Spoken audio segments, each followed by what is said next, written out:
Hello, everybody. Good morning to all of you. How are you all?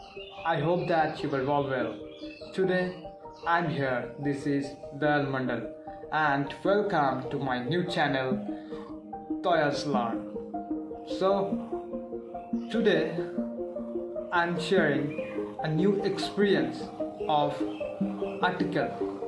আজকে আমি share করব একটা নতুন জার্নি আর্টিকেল গ্রামার একটা ভীষণ ইম্পর্ট্যান্ট পার্ট যেটার নাম হলো আর্টিকেল তো today's topic is how can we learn article what is article in English grammar how can I use article using method of articles and what are the examples of articles চলুন তাহলে শুরু করা যাক আজকের topic আর ভিডিওটি শেষ পর্যন্ত দেখবেন ভিডিও শেষে আমি বলতে চলেছি একটা ভীষণ গুরুত্বপূর্ণ টিপস তো do not miss the end so let's go at first we are talk about the articles there are two types of articles in English grammars first definite article and second indefinite article so আমরা দু ধরনের article English গ্রামারে দেখি প্রথম definite article আর দ্বিতীয়ত indefinite article so at first we talk about definite article তো definite article কি আমরা এটা কীভাবে শিখব ডেফিনিট আর্টিকেল হলো পৃথিবীতে যে কোনো জিনিস বা বস্তু বা ব্যক্তি শুধুমাত্র একটি রয়েছে তার ক্ষেত্রে ইউজ করা হয় ডেফিনিট আর্টিকেল আর কোনো কিছুকে নির্দিষ্ট করে বোঝালে তার ক্ষেত্রে ডেফিনিট আর্টিকেল ইউজ করা হয় পৃথিবীতে একটি জিনিস যেমন সূর্য পৃথিবীতে একটি রয়েছে যদি আমরা বলি সূর্য সান তাহলে কিন্তু একটা ভুল ওটাকে বলতে হবে দি সান সূর্যটি তার মানে সূর্যের আগে THE দা অথবা দি এটা বসে যাবে আর যদি আমরা কোনো কিছুকে নির্দিষ্ট করে বোঝাই যেমন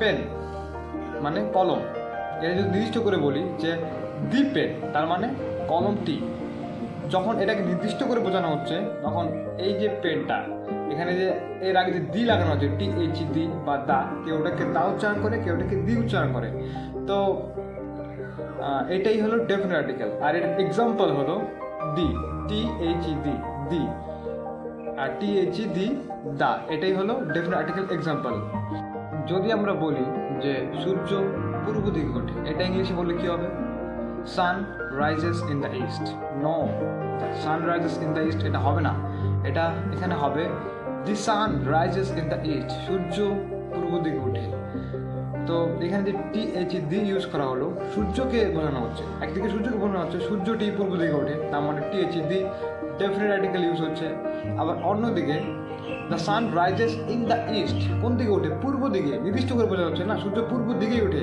আজকে উঠবে কালকে উঠবে সারা জীবন ধরে উঠবে তো সূর্য যেই পূর্ব দিকে উঠছে পূর্ব দিকটাকে নির্দিষ্ট করা হয়েছে তার মানে পূর্ব দিকের আগে কি বলবে দি ইস্ট তার মানে আমরা লাইনটা এইভাবে বলবো যে দ্য সান বা the sun rises in the east ওই ইস্টের আগে দি বসলো তার মানে এই লাইনে দুই জায়গায় আর্টিকেল ইউজ হলো যে আর্টিকেলটা ইউজ হলো তার নাম definite article and the second important part is indefinite article what is indefinite article কি যেটা বললাম ডেফিনিট আর্টিকেল তার ঠিক বিপরীত ইনডেফিনিট আর্টিকেল কিভাবে ডেফিনিট আর্টিকেল কি কোনো কিছুকে নির্দিষ্ট করে বোঝাচ্ছে আর ইনডেফিনিট আর্টিকেল কি কোনো কিছুকে যখন অনির্দিষ্ট করে বোঝানো যখন কোনো ব্যক্তি বস্তু বা কোনো প্রাণী বা কোনো জিনিসকে অনির্দিষ্ট করে বোঝানো হবে তখন সেক্ষেত্রে ইনডেফিনিট আর্টিকেল ইউজ হবে বা তাকে ইনডেফিনিট আর্টিকেল বলা হয় এর এক্সাম্পল যদি বলি তবে এর এক্সাম্পল হলো এ এবং অ্যান এই দুটোই হলো ইনডেফিনিট আর্টিকেলের এক্সাম্পল তো চলুন দেখি এটা কীভাবে ইউজ করব he is a poor man সে হয় একজন গরিব ব্যক্তি বা গরিব মানুষ এখানে অনির্দিষ্ট করে বোঝানো হচ্ছে তাই এখানে পোরের আগে এ ইউজ হয়েছে he is a poor man secondly I have an umbrella আমার একটি ছাতা রয়েছে I have an umbrella an, ANN, আমরা এর আগে অ্যান বসেছে। তো এইভাবে আমরা ইনডিফিনিট আর্টিকেল ইউজ করব। এবার যেটা বলতে যাচ্ছি, ভীষণ ইম্পর্টেন্ট টিপস। বললাম না যে ভিডিও শেষে একটা টিপস দিব, তো সেটা হলো খুবই ইম্পর্টেন্ট। চলুন তাহলে দেখি সেই ইম্পর্টেন্ট টিপসটা কি। সাধারণত ভাওয়েলের আগে অ্যান বসে, এটা আমরা জানি। সাধারণত ভাওয়েলের আগে অ্যান বসে আর কনসোনেন্টের আগে এ বসে। কিন্তু যখন আমরা দেখব যে লেখা রয়েছে কনসোন্যান্ট কিন্তু উচ্চারণটা হচ্ছে ভাওয়েলের মতো, যেমন অনেস্ট, HONEST, অনেস্ট, এটার উচ্চারণ হওয়া দরকার হনেস্ট, HONEST, হনেস্ট হওয়া দরকার না, কিন্তু এটা হচ্ছে অনেস্ট। লেখা আছে হলো কনসোন্যান্ট, HONEST, অনেস্ট, লেখা হচ্ছে কনসোন্যান্ট কিন্তু উচ্চারণ হচ্ছে অনেস্ট। কারণ লেখা কনসোন্যান্ট, উচ্চারণ হচ্ছে ভাওয়েলের মতো, তার জন্য এখানে কী হবে, এখানে এ হবে না, অ্যান হবে।